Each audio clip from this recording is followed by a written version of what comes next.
Hey guys, welcome back to today's video. Today is Wednesday, July 5th, 2023, and today we are going to be talking about the Republican nomination for president and the issue of electability, and some mainstream political contenders that poll in low single digits, and how they might provide the Republican Party the best shot at defeating Joe Biden in the 2024 election. Now, roughly 70% of the vote right now is allocated between two candidates, split between President Donald Trump and Governor Ron DeSantis. While Donald Trump enjoys a very strong lead over the governor, both of them don't provide this level of assurance that Republicans should need going into the next election. Looking at some of these lower tiered and lower ranked Republicans, I often question, why aren't they doing better? And the answer is largely that they don't appeal to the Republican base the same way that Donald Trump and Ron DeSantis do, but to the general electorate, they appeal a lot more. This video is really going to be unpacking the way that these Republicans have made a name for themselves, not only within their party, but how they could make a name for themselves if given the platform of the 2024 GOP nomination. The United States right now knows Donald Trump through and through. He served as the president from 2017 through 2021 and has made his name known throughout all walks of life, regardless of where you are across the country. Now, the same obviously cannot be said for the Florida Governor Ron DeSantis, but arguably the majority of the nation knows who he is. The media talks about him nonstop. He's a mainstream political contender and right now the second place candidate for the GOP side. But as you can see with the polling numbers, Ron DeSantis and Donald Trump in many head-to-head matchups against Joe Biden lose to him in that race. I can guarantee you with many of these other candidates, had they been given this name recognition that Donald Trump or Ron DeSantis, quite frankly, even has, that they would be beating President Biden, at least by a few points, and not losing consistently a number of national and statewide polls. Now, right now, where Ron DeSantis is at 21.5%, his main argument here to defeat Donald Trump is that he is electable. But as we have seen not only over the past couple of months, but more recently with polling done in the state of New Hampshire, that the more that voters see Ron DeSantis, the less they like him. It's a problem that has caused his campaign to go down from before he even announced. At different points in time, he was within striking distance of defeating the former president, and today he stands roughly 30% behind. Nearly less than a fifth of Republican voters want Ron DeSantis to be the nominee. Now, Ron DeSantis also just has a number of our issues when it comes down to the electability argument. He's really trying to make this case to the GOP nominees, to the GOP voters, that he should be the Republican nominee because he can win, because he can defeat Joe Biden, because he did so well in the state of Florida, which means it should translate to national recognition. And while it did very much translate to the recognition part, it doesn't necessarily translate to national victories. There's a problem in the fact that Florida is not representative of the rest of the nation. Even in 2016, it voted 3 points to the right of the nation. Then in 2020, voted significantly more to the right of the nation, a margin of, I think, about 7-8 points to the right of the country. Then in 2022, voted 17 points to the right of the nation. So while Ron DeSantis, sure, had a very impressive showing in the last election, one, we have to account for the fact there was an influx of hundreds of thousands of residents into Florida during the COVID-19 pandemic, largely in favor of Republican voters. I mean, those who are moving to Florida during that time probably were favoring 95-5 if we're being conservative on that estimate, no pun intended. But looking at that, that's a major consideration. But also, again, Florida isn't the rest of the country. Florida is not indicative of where this country goes. I mean, you have seen it in election after election. Sure, in many cases has been right, but not always. Certainly not always. And Ron DeSantis recently has made voters really start to dislike him a lot more than they otherwise should. You see, where we are right now with President Biden's approval rating, he doesn't exactly strike me as the strongest contender in this election. Yet somehow he is, 100%, undeniably, if you ask me. You see, Joe Biden, I say you see a lot, sorry about that, but Joe Biden right now being down 11 points nationwide, yet somehow leading in a number of polls, doing well, expected to win re-election by the nation's top forecasters that were right in 2020, right in 2022. It's interesting to see how someone with these numbers can maneuver their way to do so well, but I can tell you this, a lot of it has to do with the opposite end. right? A lot of this has to do with not intentional, but I guess this byproduct, the cooperation that the GOP has been giving to the Democratic Party by choosing the wrong people at the top of the ticket. So I've already given you my spiel about Trump, DeSantis, and pretty much my understanding. And what I want to show you is that I do not think they are the electable Republicans. But let's go further down this line. Let's talk about Mike Pence, Nikki Haley, Scott, Ramaswamy, Christie, Hutchinson, Elder, Burgum. Let's talk about these people and who really jumps out to me as, okay, if you were given the nomination, I would feel comfortable predicting a victory on your behalf. I think we should give a face to the name. We're going to take a look at the candidate list here and sort of go down to the ones that I believe are truly the most electable GOP contenders for 2024. To start off the bat, it's not going to be Doug Burgum. It's not going to be Chris Christie. It's not Ron DeSantis. It's not Larry Elder. We start off with former governor, former UN ambassador, Nikki Haley, who at 51 years old is running for president of the United States and stands a very good chance in the general election, with the quotations there, or not quotations, an asterisk, should she get there.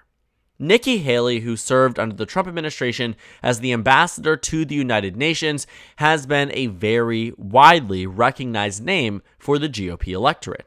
And that's largely because Nikki Haley, who was propped up on Fox News, propped up in many different ways by the conservative media, by conservative politicians, because quite frankly, she is one of the most electable Republicans on the ballot.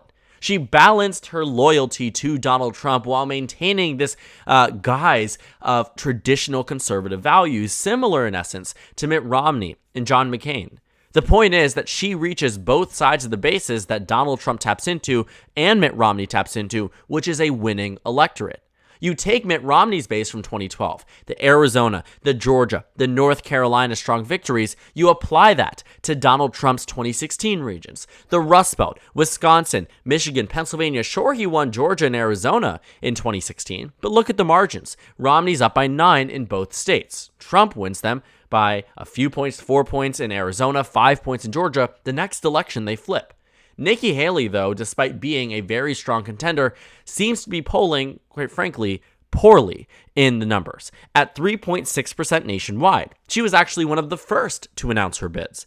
It's not an issue of name recognition. She has over 80% name ID in most polls. It's not an issue of not having, enough money. The problem here is that Donald Trump and Ron DeSantis are in the race. And while Nikki Haley at different points does fluctuate between 2 and 5%, she strikes me as someone who I think really should be making that electability case, and she probably is. I'm not monitoring her campaign as closely as I should be because she isn't a major contender. She's at 3.6%. I absolutely see Donald Trump eyeing her up for the VP spot. I think it would be one of the strongest decisions he could make for his reelection bid. But I'm not betting on that entirely. I think there's a good chance. I think it's likely that he chooses someone like Tim Scott or Nikki Haley, both of which hail from the same home state. But I can't say I'm looking at this and saying that there's no reality in which he doesn't choose one of the two. That brings me to my next point. The candidate right behind Nikki Haley, again, also from South Carolina, Senator Tim Scott, who would serve to be Nikki Haley would be the first woman candidate for the Republican nomination on the presidential ticket, but Tim Scott would be the first black candidate nominated on the GOP side. He is also someone who many people see as tempering both sides, balancing his support from the Trump voters while also balancing his support from the traditional conservative value voters that recently, think suburban mothers, recently have shifted in favor of the Democratic Party to push back against the Trump ideology, to push back against candidates like Ron DeSantis. Tim Scott does not come across that way. Now, I don't think Tim Scott is as electable as Nikki Haley, but I think he does a better job. I think he could win a general election, whereas I'm worrisome if I was a GOP operative about Donald Trump, about Ron DeSantis. The electability argument has always maintained itself, but what we have seen is that voters, quite frankly, do not care. Otherwise, people like Tim Scott and Nikki Haley would be doing a lot better. Now, with a lot of the other candidates in the race, I'm not exactly convinced that many more of them are going to do well in the general election. I was mainly talking about Nikki Haley and Tim Scott in this conversation, but I could be swayed to believe that some of these other candidates in the low single digits also have an opportunity at winning a general election. Now, I intentionally skipped over Vice President Mike Pence when we discussed electability, and that's because I don't know where I entirely stand on the former vice president. He starts out with an electoral advantage in the sense that he was what tempered Donald Trump's ticket in the 2016 election. He was the presidential one. He carried himself well at the debate, defeated Senator Tim Kaine, and went on to become the vice president. But he's now seen as disloyal, which is the reason why he polls at just 5.7%, despite being a former vice president. But it's clear that Mike Pence was helping Donald Trump's ticket in 2016, and while I don't doubt that Donald Trump unlocked a portion of the electorate that Republicans previously had not been able to tap into, I don't know if he would have done that all alone, and I don't think that he would have been able to do as well in states like Florida, Arizona, and Georgia that very clearly push back on these states, on candidates like Donald Trump, as we saw in 2016, in 2018, in 2020, and in 2022. It's a very consistent trend that I think Mike Pence might be able to put a halt in, or at least a temporary blockade that might inevitably fall in the future as populations grow, but I still question the amount of enthusiasm that would be generated by him turning out as the nominee. Because getting to the nomination might be the hard part, but winning the general election without an enthusiastic base is also a very difficult challenge. The reason why I think Nikki Haley and Tim Scott is because they have a relatively good shot is because I think they still inspire the standard GOP base. The way Donald Trump talks about Tim Scott and Nikki Haley, it's in a positive way. He said he was happy that Nikki Haley and Tim Scott were entering into the race. He does not say many negative things about these people, number one, because I think he's eyeing them up for VP, but also number two, because they haven't exactly gone on the offense against the former president. They have chosen their words carefully, versus candidates like Mike Pence have called out Donald Trump either directly or indirectly, especially candidates like Chris Christie, now candidates like Ron DeSantis, that turn off that majority GOP electorate base that might otherwise be willing to vote for someone like Nikki Haley, like Tim Scott, and that's really the root of the problem for many of these candidates. They have to have that perfect balance, and there are candidates that have that, but they just aren't doing well. Even the betting odds don't exactly expect this nomination to go too well for anyone besides Donald Trump or Ron DeSantis. They are dominating over 75% of the betting shares, which is a really good sign for them and a very bad sign for everybody else. The fact is, many of these other candidates are splitting this multi-way race, and all of them are in the race with the exception of Glenn Youngkin. Now, Glenn Youngkin brings me to another point.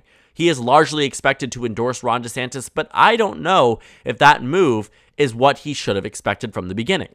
While Ron DeSantis did do well in the state of Florida, again, there are issues with his electability. You can read all about his stances when it comes down to anti-LGBT rights or LGBT rights, his stances on abortion, his stances on the Disney Corporation, his stances on the statewide economy, on gerrymandering, on the Voting Rights Act. I mean, everything that Ron DeSantis stands for on the social issue side largely does not align with the majority of the nation. And that's a problem for Ron DeSantis. And while many of these other Republicans do that, they aren't, one, in governing positions where that matters, or two, they don't have the track record to back up their claims. And that's a good thing, because there isn't much for the Democrats to attack them on. Seeing Glenn Youngkin, though, in this expectation to endorse Ron DeSantis, for one, I think that Glenn Youngkin should have been Ron DeSantis. Coming off an election year where you flip a state like Virginia, a Biden double-digit state, from 10 points blue to 3 points red and carry across the finish line a lieutenant governor flipping red, a state legislature flipping red, an attorney general's race with a 3-term incumbent flipping red. I mean, it was quite literally the most insane trajectory change in favor of the GOP of the Biden administration, which on one hand is unfortunate, but on the other hand is very good for a candidate named Glenn Youngkin, who has announced right now that he's not going to run, then said, okay, I'm up for consideration, but is again largely expected to endorse Ron DeSantis soon. Unfortunately for him, endorsements don't do that much. It might change the ballot in Virginia slightly, but it isn't going to completely reroute the trajectory of the primary. Had Glenn Youngkin been Ron DeSantis, meaning had he had the name recognition, the popularity, I think the Republicans would be a lot more hopeful about their chances. Composure is key. Winning both sides is key. Glenn Youngkin won on the backs of Democratic and independent voters, Biden voters from the last election. I don't imagine that Ron DeSantis would get any single one of them in 2024. Now, I will say that because of the state of President Biden's approval rating, these Republicans still have a shot. But the most electable ones I see time and time again, whether they're considering entering into the race or they've already entered into the race, that the numbers for them simply don't make sense. A lot of these candidates aren't even polling, and a lot of these potential ones that I think would do a better job, again, than Trump or DeSantis just aren't doing so well. As we look ahead to the 2024 election, it's important to note that we could have seen this coming. should Joe Biden win re-election, it will go down as one of the most embarrassing elections for the Republican Party in modern history, as the midterms were a very, very winnable race, all lost because the perfect storm against the Republicans was formed entirely by their side. Friendly fire, as we would call it here. An unfortunate reality that the most electable within the GOP do not seem to surface to the top, versus on the Democratic side, they almost always do. It's interesting to look at. I think we will find it fascinating to track over the next couple of months, see maybe the 2024 race will change. Maybe Tim Scott and maybe Nikki Haley will start rising in nomination, possibility. But as of right now, it doesn't look too good for their campaigns. And quite frankly, it probably won't for the remainder of the primary season. So thank you guys so much for watching this video. Make sure to comment down suggestions below. Subscribe on the left if you haven't already, and check out the Instagram and Twitter. At the bottom left of the screen, there's also a Discord server for you to go ahead and join. On the screen, there's a video you can watch, and then a playlist for my 2024 presidential election analysis videos. Again, thank you guys so much for watching, and I will see you all tomorrow.